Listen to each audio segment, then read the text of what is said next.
estamos dándole la bienvenida en este momento a nuestra conferencia La tuberculosis en tiempo de diabetes.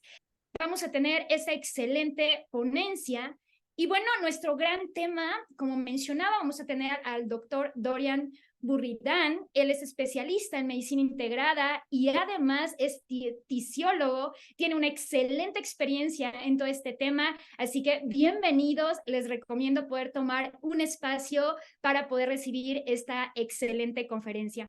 Quiero presentarme con cada uno de ustedes. Somos Pruebas Rápidas en México, AMUNET, un sistema de laboratorio portable, y somos la biotecnología con más de 8 años desarrollando y fabricando pruebas rápidas en Puebla, en México.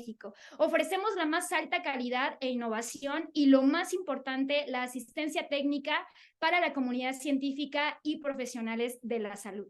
Tenemos una misión como Pruebas Rápidas en México y nuestra misión principal es poder ser un laboratorio portable de pruebas rápidas de la marca AMUNET, conectar con cada profesional de la salud en México, proporcionar herramientas auxiliares de diagnóstico para uso en el consultorio, ayudando a cada paciente con resultados en minutos. Tenemos también reuniones, conferencias semanales informativas como esta, donde diferentes médicos de distintas especialidades nos muestran cómo utilizan las pruebas rápidas en el consultorio, fortaleciendo el conocimiento de la práctica diaria en el consultorio y cómo beneficia al paciente.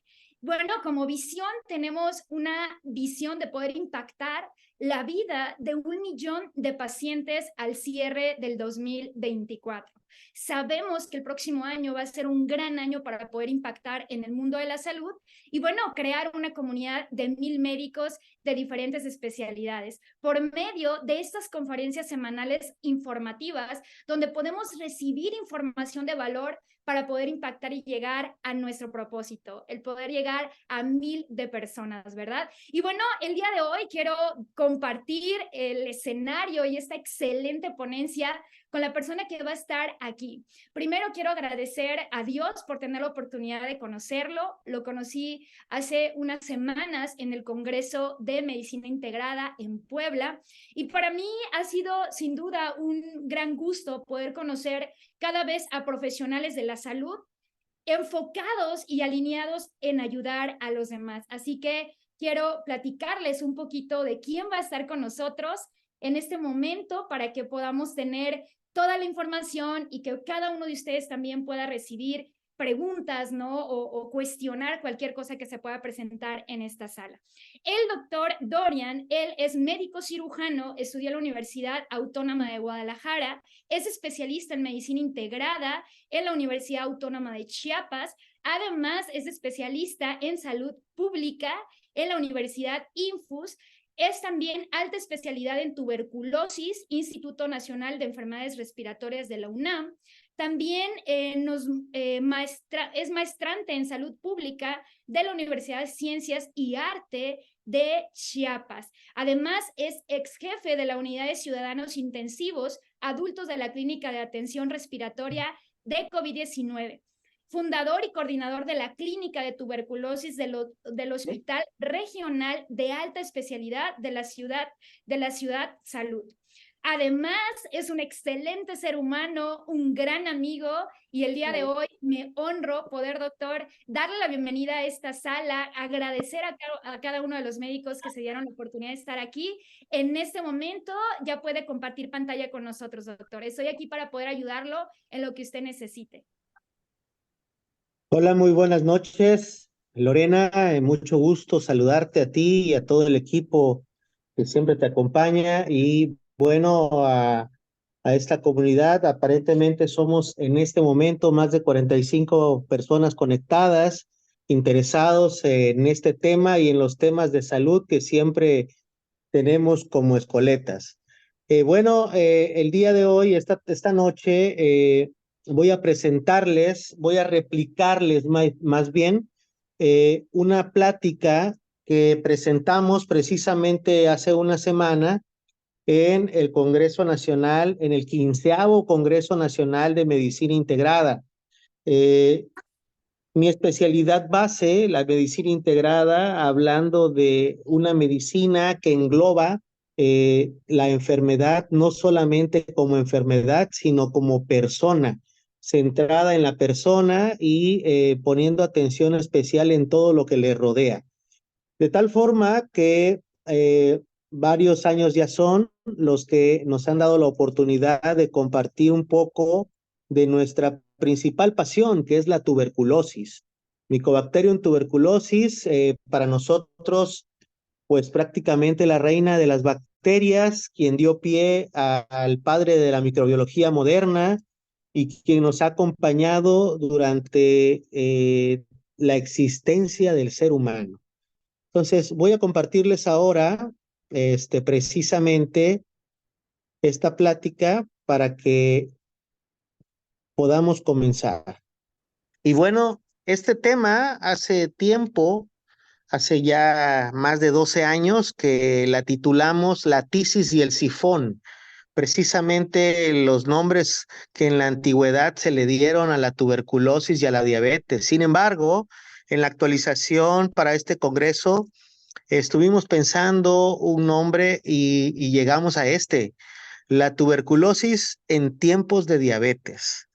Y vean ustedes que esta es una sindemia silenciosa que tiene su propia historia. La tuberculosis en la historia, pues básicamente ha acompañado al hombre desde antes de la Edad Media y en la época de las monarquías, pues en donde no se sabía qué era la tuberculosis, la famosa tisis, peste blanca o la tisis como tal, eh, ya muy abundante en esas épocas en todo el mundo conocido. No había como tal una descripción de lo que era, pero tampoco había una forma de curarla, de tratarla. En los tratados hipocráticos no se encontraba una cura y en la Edad Media se hizo muy popular la única forma de curarla, que era el famoso toque del rey. Ese toque del rey que el rey Henry IV tocaba en la frente a las personas y la comunidad religiosa solo decía: el rey te toca y Dios te cura. No fue sino el advenimiento de estos personajes tan importantes para la historia de la medicina, como lo fue el anatomopatólogo Laennec, quien fue el inventor del estetoscopio, quien se empezó a dar cuenta que algo más pasaba aparte de las escrófulas por tuberculosis en el cuello. Y fue él, pues, quien decide estudiar estos ruidos ventilatorios que había descrito en su gran obra, precisamente los síndromes pleuropulmonares. Después del año 1882, se describe un 24 de marzo de ese año al Mycobacterium tuberculosis. Robert Koch, el padre de la microbiología moderna, hace una descripción excelsa de la micobacteria y abre los ojos hacia la comunidad médica y científica de que la tisis o la tuberculosis pues era una micobacteria, una bacteria, un ser vivo que podía infectar de persona a persona y que se podía desarrollar y cultivar. Eh, Más o menos a principios del siglo XIX empiezan a hacerse las áreas hospitalarias se empiezan a hacer muy famosos, pues, los sanatorios para tuberculosos, pensando en que una buena altura, una buena soleada y una buena comida podían curar a la tuberculosis. Erróneamente, no se sabía que se tenía que iniciar antibióticos, sino que Selman Waxman, el descubridor del hongo Streptomyces y el sintetizador de la streptomicina, pues lanza el primer medicamento que puede matar a Mycobacterium tuberculosis. Eh, después del lanzamiento en 1942, 4 años después, se publica en el British Journal el primer estudio que denota farmacoresistencia para streptomicina como monofármaco para el manejo de la tuberculosis. La única vacuna disponible, que es la BCG, el bacilo de Calmette-Guerin, franceses que logran pues producir una vacuna de bacterias atenuadas para protegernos contra la tuberculosis ósea o miliar o meningia. Sin embargo, una vacuna que hasta la fecha no ha sido superada por ninguna otra, y desde esa época, precisamente a principios del siglo XX, no ha habido nada más en la relación a vacunación. Cosas prometedoras, pero la historia sigue parada ahí. Después de eso, se encuentra otro antibiótico, isoniazida, que es capaz también de ser un bactericida contra Mycobacterium tuberculosis. Y años más tarde, en los años 60, sale rifampicina, y a partir de ahí no se ha descubierto otro antibiótico tan efectivo como isoniazida y rifampicina. Estos son dos, pues, el pilar del tratamiento de la enfermedad por tuberculosis. Esta epidemiología es mexicana. Eh, Sabemos ahora que el año pasado, en el año 2022, se reportaron 24,037 casos nuevos de tuberculosis, según cifras del CENAPRES, el Centro Nacional de Epidemiología, y con una tasa media de 18,5, una tasa nacional por 100,000 habitantes. Y vean ustedes ahí los estados con más tasa de incidencia de tuberculosis pulmonar y de todas sus formas. Aunado a esto, los datos de diabetes mellitus no son tan alentadores. Más de 537,000 casos en el mundo por año, más de 62,000 en América, y de estos, más del 18% viviendo con diabetes en México. De tal forma que ambas sindemias pues han hecho un cambio importante en la vida del hombre a través de todos los tiempos.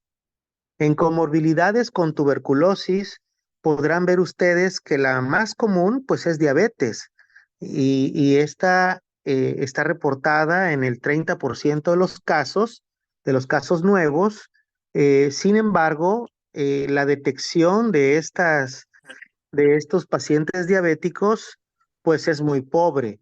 Podrán ver acá ustedes en la gráfica del lado derecho abajo que en el 2016 la cobertura de detección de diabetes en casos de tuberculosis era del 92%, y cada año ha ido bajando, que hasta en el 2022 esta tasa de detección está en el 73%. ¿Qué significa esto? Que cada vez menos pensamos en detectar tuberculosis en personas diabéticas y diabetes en personas con tuberculosis. Algo garrafal para la salud pública. Para el diagnóstico y tratamiento, ustedes ya sabrán, porque es muy conocido el diagnóstico para hacer diabetes, una glicemia en ayuno mayor a 100, y datos de hemoglobina glucosilada y glucosas postprandiales mayores a 200 son muy comunes en la comunidad médica conocidas. Pero ¿qué hay de tuberculosis? ¿Cómo diagnosticamos a la tuberculosis? El primer paso para diagnosticar a la tuberculosis es pensar en la tuberculosis.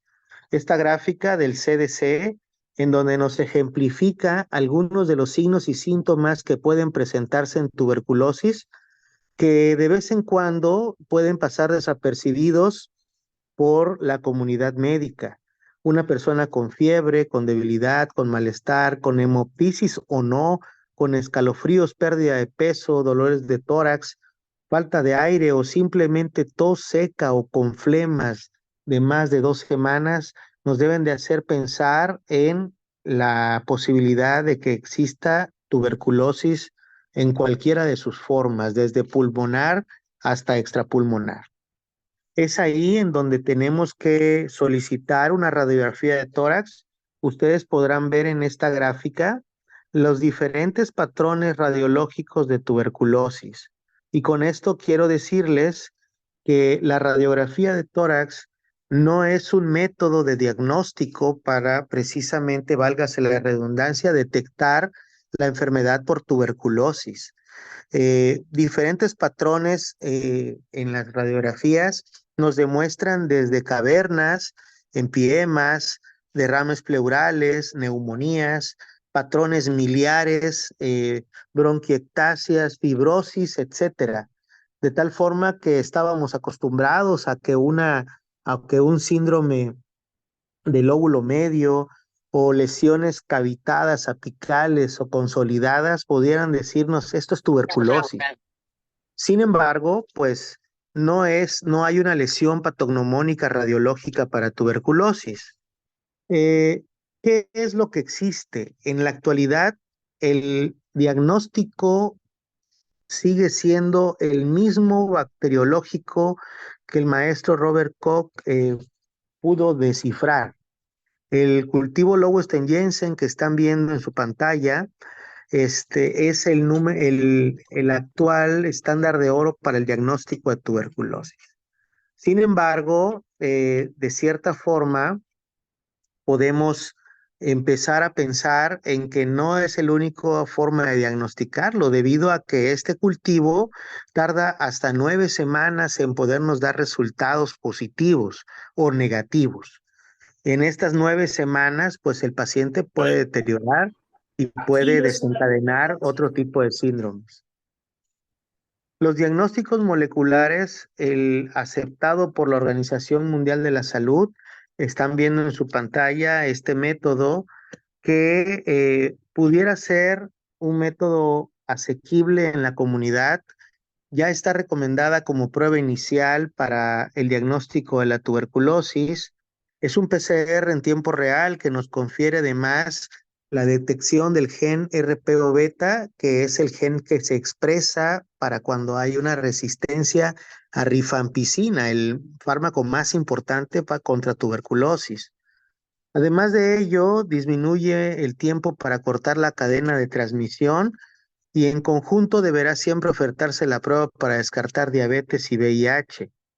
Es asequible porque en teoría todos los laboratorios estatales de salud pública del país cuentan con un aparato de estos. Este aparato que se encuentra en cada uno de los laboratorios estatales de salud pública y que no debe debilitar nunca al cultivo con pruebas de farmacosusceptibilidad. No es para abandonar las pruebas de cultivo, es para disminuir o cortar la cadena de transmisión, en donde debemos de aislar al paciente con un cubreboca tricapa, hacer el diagnóstico por el método más rápido que encontremos y finalmente para que iniciemos un tratamiento rápido.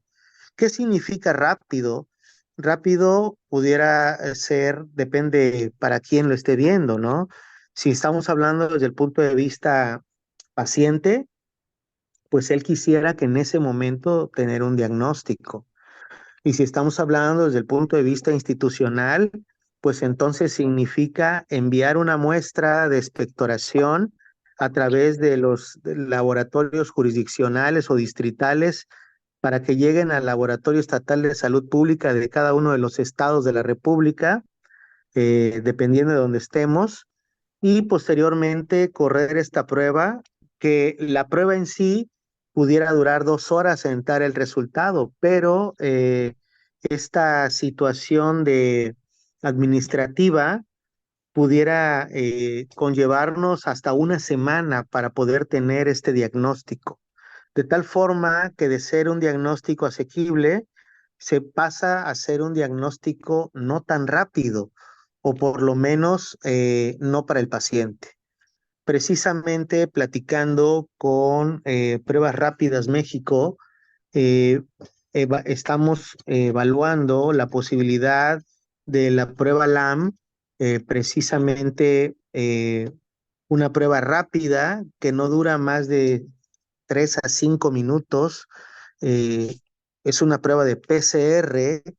eh, Básicamente se da la muestra de expectoración, se prepara para ponerla en el reactivo, se inserta una tira reactiva y de 3 a 5 minutos tenemos una, una resolución de que si el paciente está PCR positivo o PCR negativo para Mycobacterium tuberculosis en la muestra que estamos analizando.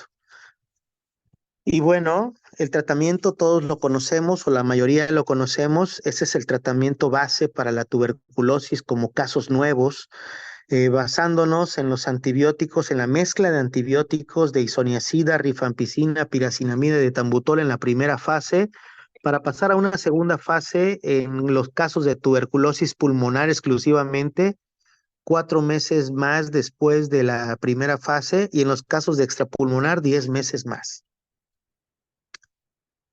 Pero, ¿qué hay de tuberculosis y diabetes? Recientemente se ha demostrado que el riesgo de tuberculosis entre las personas con diabetes triplica al de las personas sin diabetes. Esto debido a varios mecanismos fisiopatológicos. Los pacientes tienen manifestaciones clínicas más graves, sobre todo cuando la diabetes está descompensada, inclusive pueden llegar hasta comas diabéticos, tienen un tiempo más prolongado para la conversión bacteriológica. Estamos acostumbrados a que al segundo mes debe estar negativo para tuberculosis. No significa que esté curado, pero ya negativizado. Sin embargo, en personas con diabetes, esto puede cambiar y puede ser mucho más prolongado, una mayor probabilidad de fracaso al tratamiento debido también a la falta de control de la glicemia y un aumento en la mortalidad y por supuesto en las recaídas. Las reducciones en la actividad de macrófagos, esto hablando de la parte fisiopatológica, alveolares, disminuciones de la citocina, sobre todo la TH1, y anomalías en la respuesta innata, son las consecuencias precisamente del desarrollo de tuberculosis en personas con diabetes, sobre todo descompensadas o descontroladas. La mayoría de estos estudios indican una inmunidad innata fallida, principalmente, pero una adaptativa amplificada contra la Mycobacterium tuberculosis, de tal forma que prácticamente nos podríamos acostumbrar a vivir en conjunto con Mycobacterium tuberculosis. Hablando de esta inmunidad, tenemos que recordar en esta lámina de la doctora Restrepo, en donde Mycobacterium tuberculosis es inhalado a través de la vía respiratoria, es decir, la Mycobacterium aerosolizada entra a través de la nariz y a través de los bronquios y hasta los alveolos para hacer una interacción precisamente inicial entre nuestra línea de defensa y tomar una decisión. Esa decisión que incluye enfermar por tuberculosis activa o quedar con una infección latente. Al principio, cuando empecé a construir esta plática, estuve enfocándome al manejo de la tuberculosis y diabetes. Sin embargo, cuando llegamos a este punto, empezamos a analizar qué es lo que realmente está pasando. ¿Qué está pasando? Que hay mucho paciente, no sabemos cuántos, pero hay muchísimo paciente que tiene tuberculosis latente y es diabético. La Organización Mundial de la Salud ha publicado que 1 de cada 3 personas en el mundo está ya contagiado por diabetes, perdón, por tuberculosis. ¿Qué pasa en los lugares con más endemia, con más incidencia de tuberculosis? Esto pudiera llegar a 2 de cada 3 personas.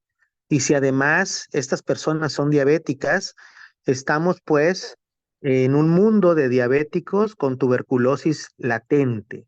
Esta tuberculosis latente que puede eh, petrificarse y quedarse ahí para toda la vida, o en el peor de los casos, en cualquier momento en que nuestra línea de defensa flaquee, se puede convertir en tuberculosis activa durante toda la vida de un diabético mientras sea diabético.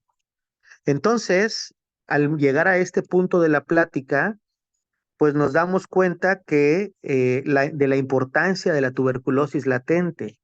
Esta tuberculosis latente fue analizada previamente en la norma oficial mexicana 006, la cual ahora está en este momento de la política mexicana, está en stand-by para determinar si continúa siendo nuestra norma oficial mexicana para el manejo y la detección y el tratamiento de la tuberculosis o sufre algunas modificaciones. El punto 7, pues, de la norma oficial mexicana, la más reciente, la 2013, habla precisamente de que todas las personas con tuberculosis se deberá descartar diabetes y todas las personas con diabetes se deberá descartar tuberculosis. En este escrutinio de la tuberculosis, nos adentramos al mundo de la tuberculosis latente y en el último punto del apartado 7 de esa norma oficial dice: todas las personas con tuberculosis latente y diabetes deberán de llevar un tratamiento quimioprofiláctico para evitar que desarrollen enfermedad por tuberculosis. Si hacemos cuentas de las personas que están desarrollando diabetes, la incidencia, la prevalencia de diabetes en México, en el mundo, pues imagínense la gran cantidad de tuberculosis latente encontrada y precisamente la quimioprofilaxis que necesitaríamos para poder abordar a todas esas personas.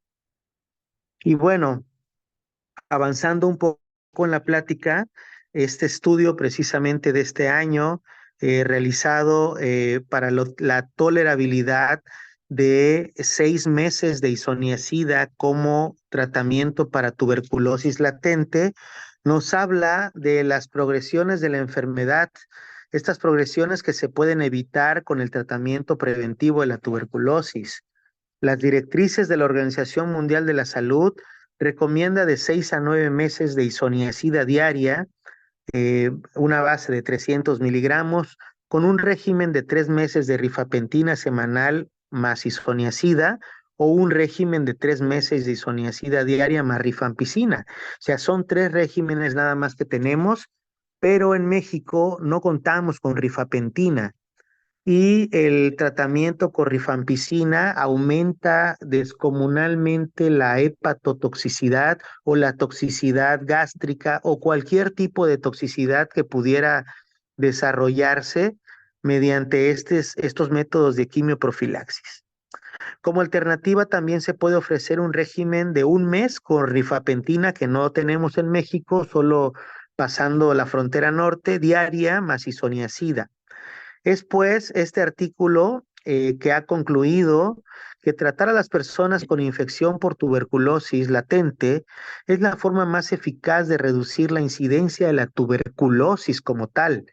Sin embargo, para poder llegar a este punto, necesitamos pensar en tuberculosis, hacer el escrutinio de tuberculosis y sobre todo descartar que haya enfermedad activa. Fuera de eso, la eliminación de la tuberculosis programada para el 2035 por los Objetivos del Desarrollo Sostenible de la OMS-OPS, pues se van a quedar muy cortos, porque más que detectar los probables enfermos, estamos solamente tratando de curar a los ya enfermos. Y bueno, adentrándonos un poco más en el manejo de este binomio de tuberculosis y diabetes, algunos otros artículos, uno en especial publicado el año pasado en Bangladesh, nos habla de lograr un buen control glucémico lo antes posible y mantenerlo sin interacciones ni efectos secundarios. Y nuevamente hablamos de los efectos secundarios. Si el artículo que tocamos en la diapositiva pasada habla de los efectos secundarios para la quimioprofilaxis, imagínense los efectos secundarios que pudieran aparecer en el tratamiento con las 4 drogas durante 6 meses. Individualizar a cada uno de los pacientes ante posibles, comorbilidades asociadas. Sabemos que un paciente con tuberculosis y diabetes habitualmente sufre de neuropatías, problemas renales, muchos de ellos hígado graso, etcétera. La insulina es el agente preferido para el control de la diabetes en personas con afectación de tuberculosis.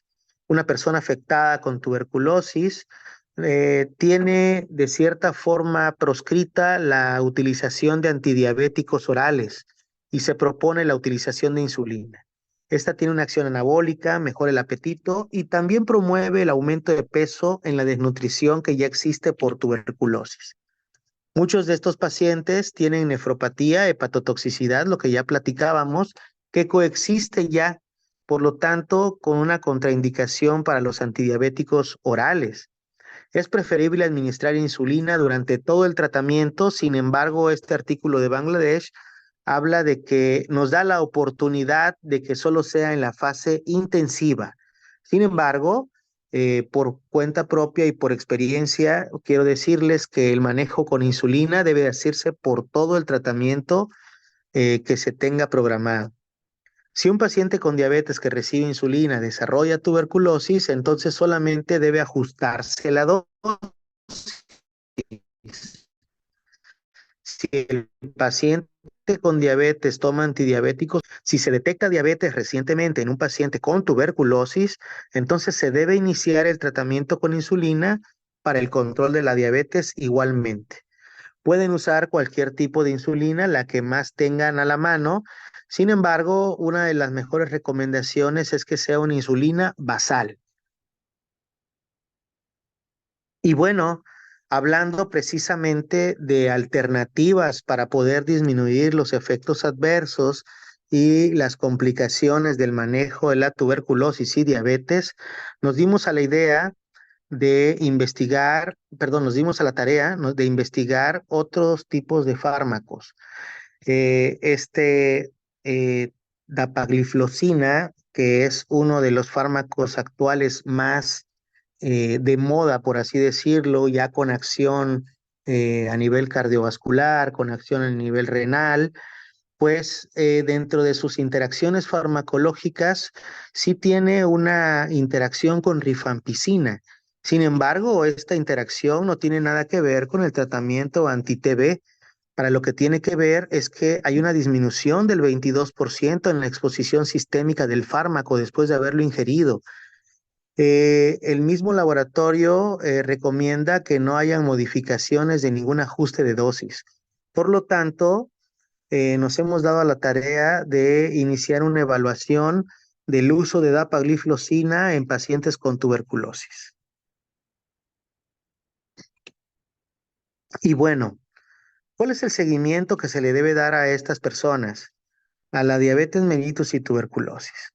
Hay que evaluar frecuentemente la respuesta al tratamiento. Sabemos que una persona con una infección, sobre todo bacteriana, tiene un descontrol glicémico.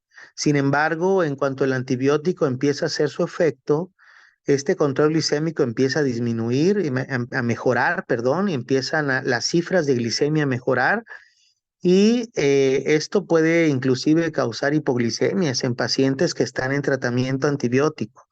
El Dotpal o el comprimido único de tratamiento en México para la tuberculosis tiene una situación muy importante. 2 semanas después de haberlo iniciado, el paciente tiene una mejoría extraordinaria. Pareciera inclusive que se ha curado. Sin embargo, pues sabemos que el tratamiento es de 6 meses, pero debemos de estar frecuentemente al tanto de estos pacientes. Hay que determinar la duración del tratamiento, detectar tempranamente cualquier reacción adversa o ráfaga, si ustedes lo quieren llamar así, o complicación con los fármacos. También detectar tempranamente el fracaso o recaída al tratamiento anti-TB. El seguimiento debe de ser por lo menos 2 a 4 semanas después de haber iniciado el tratamiento. Hay que reevaluar el estado glicémico, lo que ya les había dicho, detectar datos de hepatitis o reacciones de hipersensibilidad. Este se puede presentar desde un principio, pero es más común que se presente a la segunda semana y habitualmente inducida por fármacos anti-TB. El seguimiento debe realizarse al cabo de 2 meses para ver la respuesta clínica radiológica y la tasa de conversión de la baciloscopía o el esputo. Todos aquí tenemos que saber que cuando el esputo no ha convertido después de 2 semanas y el paciente continúa siendo positivo, pues entonces algo anda mal. y es ahí en donde tenemos que alertarnos a descartar una farmacoresistencia. Sin embargo, deben saber ustedes que al interior de los distritos de salud de todo el país está indicado que toda persona con tuberculosis y diabetes o diabetes tuberculosis se le deben de realizar pruebas de drogosensibilidad desde el inicio del tratamiento.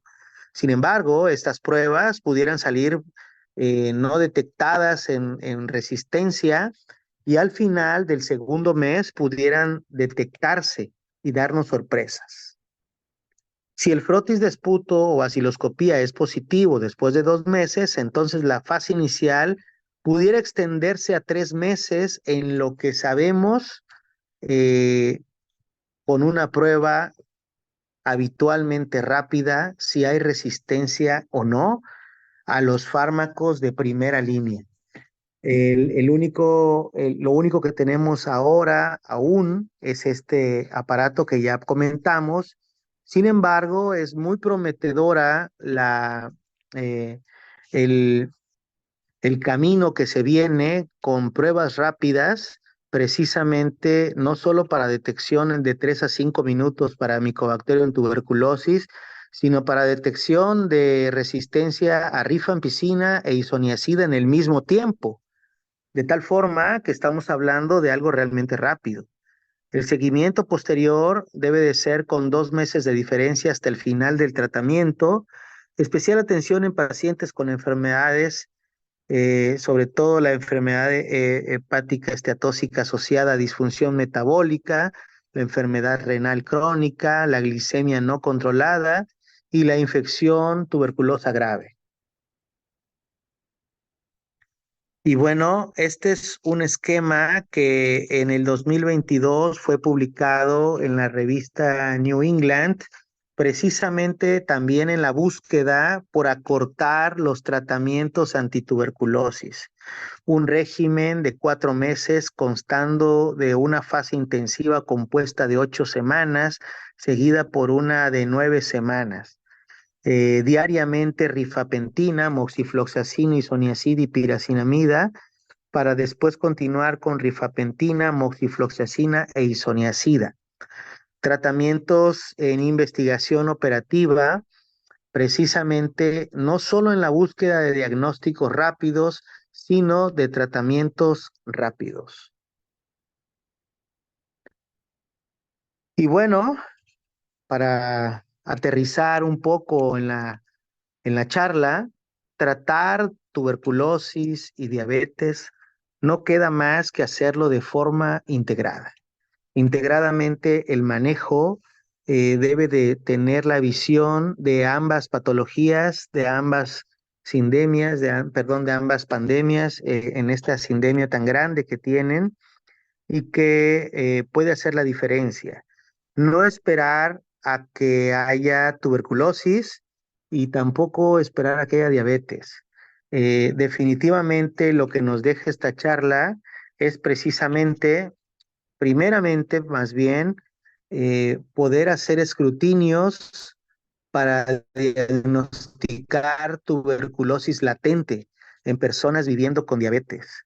Y una vez establecida una enfermedad por tuberculosis, tratar de, además de hacer un diagnóstico rápido, no solamente de tuberculosis, sino de resistencia a los fármacos principales, para poder tener un tratamiento rápido, asequible y de cierta forma más corto, que dure menos tiempo. Esto aún México está un paso atrás del resto del mundo. Hay ya lugares en el mundo en que se están usando pues diagnósticos tan rápidos como de 5 minutos y tratamientos tan cortos como de 3 a 4 meses. De tal forma que al tratar de forma integrada, ya sea ambas patologías, tenemos que curar y controlar, pero siempre evitando que la persona regrese a lo que la enfermó. No vale la pena o sería una situación muy incómoda el hecho de que una persona sea curada de tuberculosis con un descontrol glicémico que posteriormente haga que pueda volver a contagiar y enfermar. La tuberculosis es curable, pero como siempre digo a mis pacientes, es como la gripe, te puede volver a dar. El único requisito para poder ser contagiado de tuberculosis es respirar. Y el requisito para poder desarrollar tuberculosis es que ese sistema inmunitario disminuya a tal forma que permita que la tuberculosis latente o la tuberculosis de primera vez se desarrolle. Quiero dar las gracias a las personas que me invitaron. Les dejo mi contacto, les dejo mi correo electrónico. Estoy abierto a dudas, preguntas. Si no es en este momento, pues es en cualquier momento a través de mis redes sociales o a través de mi correo o de mi contacto personal. Muchas gracias por su atención. Excelente, doctor. Muchísimas gracias. Gracias por esta excelente ponencia. Gracias también a todos por poder participar. Gracias a estas preguntas y a estas grandes respuestas que nos dio el doctor. Cada uno de nosotros puede ampliar su conocimiento y seguir aprendiendo. Muchísimas gracias, doctor. Estamos ya por despedirnos. Voy a compartir pantalla. Quiero compartir un poquito de lo que dice nuestra gran comunidad de médicos.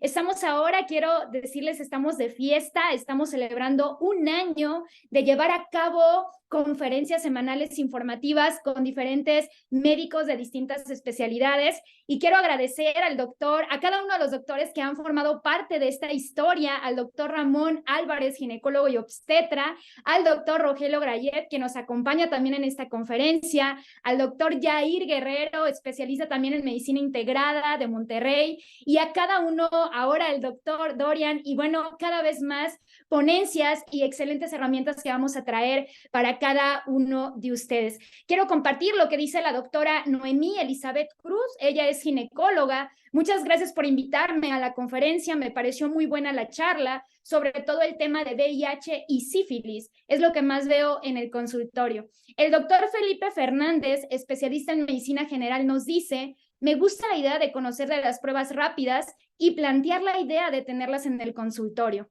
Tenemos también el testimonio de la doctora Cristian Santamaría, especialista en medicina general.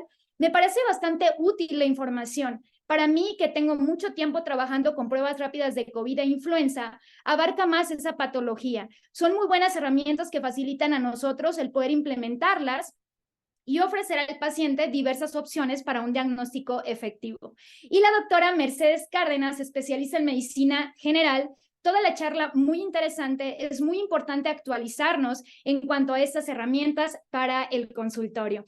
Tenemos también cada uno de nosotros como Pruebas Rápidas en México. Estamos aquí para poder ayudarles en lo que ustedes necesiten. Y nuestro gran laboratorio Amunet, quien siempre está para apoyarnos. Así que podemos recibir a través de nuestro chat y de todas nuestras redes sociales conferencias grabadas donde ustedes pueden escuchar para poder tener mayor conocimiento, reafirmar, ¿verdad? Siempre podemos estar reafirmando las conferencias. Tenemos conferencia con el doctor Ramón Álvarez, vigilancia de la menopausia en el consultorio.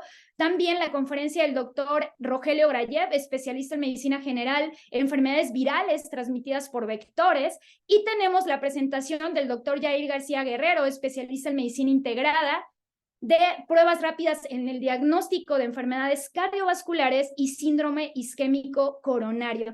Todas estas conferencias están grabadas en nuestro sitio web de Pruebas Rápidas en México. La atención para cada uno de ustedes es personalizada, la asistencia de nuestro equipo de laboratorio y, lo más importante, las próximas conferencias, invitaciones a ellas para que cada uno de ustedes pueda tener toda la información. Es importante comentarles que tenemos entregas inmediatas, almacenes de COVID en saliva, en anticuerpo y también en nasofaringe en más de 20 estados de la República. Y hemos desarrollado paquetes exclusivos para quienes se dan la oportunidad de estar conectados a esta hora, ¿verdad? Y en este momento. Así que tenemos una caja de 20 pruebas de tuberculosis y también tenemos paquetes de hemoglobina glicada y también tenemos paquetes tanto de vitamina D, Cardiacombo y bueno, todo el catálogo que ustedes pueden recibir. Para mí, lo más importante el día de hoy es poder compartir con cada uno de ustedes que pueden recibir precios directamente de fábrica. Lo que ahora están viendo en pantalla es solamente una correlación del precio que ustedes pueden adquirir directamente de pruebas rápidas, de todo lo que es nuestro catálogo de más de 50 pruebas en tuberculosis, por ejemplo, que la tenemos en sangre, suero y plasma en cassette. Tenemos el precio que se compra directamente de fábrica en 91 pesos. Eso significa que hay un precio de competencia con referencia a Salud Digna. Salud Digna, esta prueba la tiene en 364 pesos. El precio de fábrica es 2 veces más para llegar al precio de Salud Digna. Tenemos una gran oportunidad, una excelente oportunidad para poder ayudar a cada paciente para que pueda recibir un precio digno, ¿verdad? Y que cada uno de ustedes como profesionales de la salud también, ¿verdad? Puedan fortalecer su consultorio y su práctica diaria. Pueden recibir toda esta información en nuestro sitio web. Quiero dejarlos con él para que puedan tener toda la información. Tenemos todas las conferencias grabadas. Ustedes pueden ir a la sección de comunidad y también a la sección de conferencias. Si en ese momento cada uno de ustedes tiene una especialidad diferente, no se preocupen, en nuestra página pueden encontrar de una manera muy específica de acuerdo a la prueba de su interés. Sabemos que el tiempo es una de las cosas más importantes para ustedes. Queremos que puedan recibir toda la información. Y una de las cosas importantes con las que quiero cerrar esta conferencia, gracias a la iniciativa del doctor que tuvo la oportunidad de conocer en el Congreso, el doctor me comentaba que, Lorena, ¿por qué no lo transmites por Facebook? Habemos muchos médicos que de pronto andamos en zonas donde no hay mucha señal para poder tener Zoom, y gracias a la iniciativa, de verdad quiero reconocerlo, porque gracias a él, el día de hoy inauguramos nuestro canal. El doctor Ulises Omar de Medicina Integrada, él nos propuso tener nuestro grupo privado de médicos en Facebook. Así que vamos a estar, les invito a que puedan recibir, puedan entrar directamente a Facebook, a grupos, y puedan agregar para que puedan también tener toda la información y todas las conferencias directamente desde Facebook. Para mí ha sido una verdadera bendición. Agradezco a Dios la oportunidad de haber estado aquí. Gracias por su tiempo. Deseo que tengan una excelente Navidad, un gran cierre de año, lo mejor para cada uno de ustedes. Gracias por todo lo que hacen en el consultorio. Y bueno, gracias también por el día de hoy permitirnos formar parte de la historia que estamos escribiendo con Pruebas Rápidas en México. Gracias a Laboratorio Amunet y gracias a todo el equipo de Pruebas Rápidas, quienes están con ustedes todos los días. Estamos de manera personal para poder mejorar. Así que muy buenas noches, nos vemos la próxima semana. Ya estamos cerrando el próximo año con excelentes ponencias. Doctor, nos va a encantar poder tener una próxima conferencia. Gracias por darnos la oportunidad de escucharle el día de hoy. Deseo que pasen una excelente noche y bueno, bendiciones para todos.